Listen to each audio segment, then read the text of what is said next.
Hello, and welcome back to Fictional Elections, an alternate history YouTube channel that makes videos with a special emphasis on covering the fictional elections that occur in a specific alternate history scenario and discussing the effects of such elections through a progressive lens.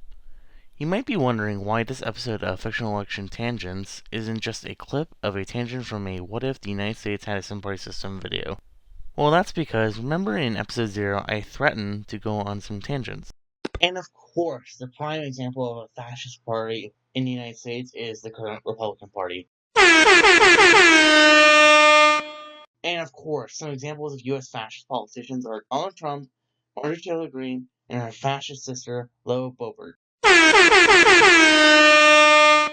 So what economic system will this fascist party subscribe to in this scenario? Well, fascism doesn't really subscribe to an economic system. And no, it's not socialism. Nazi Germany was a socialist. Stop typing! Do you want another tangent? Anyways, of course, the prime example of a liberal party in the United States is the Democratic Party of today. And some examples of liberal politicians in the United States are Barack Obama, Nancy Pelosi, and Joe Biden. Yeah, there's some tangents I want to cover that I didn't. And also, I'm doing this for two reasons. The first reason is that I'm doing this video for a final project for college. And the second reason is that I want to make more content for the channel, so you guys aren't just waiting for the next episode of What If the United States Had a Seven-Party System. So why not cover a tangent I threatened to go on, and also kill two birds with one stone. Alright, here we go. So the tangent I want to go on today is that Nazi Germany wasn't socialist. The reason I want to go on this tangent is because many people conflate Nazi Germany to be socialist, due to the Nazi Party's full name being the National Socialist German Workers' Party. But this is a misconception for two reasons. The first reason is that while yes, the Nazi Party had a socialist faction from 1920 to 1934, they were long gone by the early days of Nazi Germany. Let me explain. So the socialist faction of the Nazi Party were called the Strasserites, which were named after their leader of the faction, Gregor Strasser.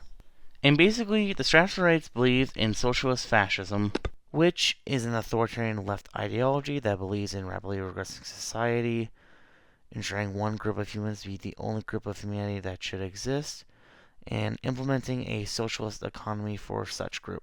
Basically, socialist fascism is just fascism that wants to have a socialist economy, hence the name of the ideology. Anyways, the Strasserites were in the Nazi Party due to agreeing with the fascist faction of the Nazi Party on, you guess it, fascism. And another reason they were in the party was to attract more people to the Nazi Party so they could get elected in the Weimar Republic, along with their regular fascist faction in the party. But eventually, the Strasserite faction of the Nazi Party did not last due to Hitler wanting to reform the Nazi Party, which was done in the Bamberg Conference in 1926, which resulted in the Nazi Party to fully focus on just fascism, because of course, Hitler wasn't a socialist and he hated socialism. Anyways, the other results of the conference were that Hitler discredited the Strasserites, which weakened them in the party. And Gregor Strasser and Joseph Goebbels, who was a Strasserite, both pledged their loyalty to Hitler. Then, in 1934, the Night of the Long Knives happened, which was an operation ordered by Hitler to consolidate his power, fully make the Nazi Party a fascist party, bring the German army under his control, etc., which resulted in the extermination of the Strasserites, including its leader, Gregor Strasser. But Joseph Goebbels wasn't killed due to him being fully loyal to Hitler and not to the Strasserites. So therefore, Nazi Germany could not implement socialism because all the socialists who would have done so were either dead, had to flee, or were in hiding. And Hitler and his fascist faction were now the sole heads of Nazi Germany. So yeah, now the final reason why Nazi Germany wasn't socialist is that Nazi Germany had a free market economy, which immediately disqualifies it from being socialist.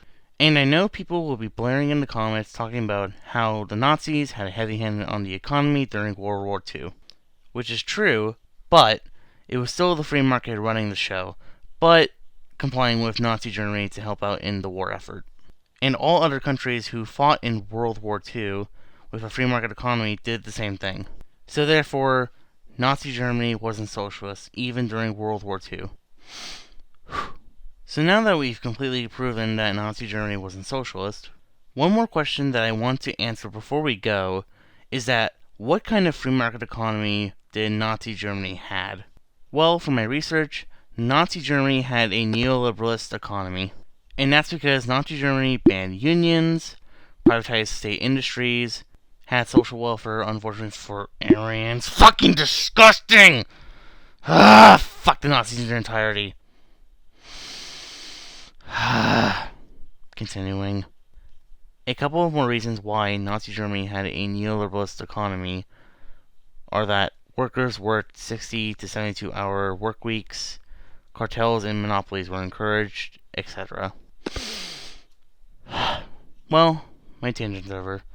I hope it was useful and you liked it.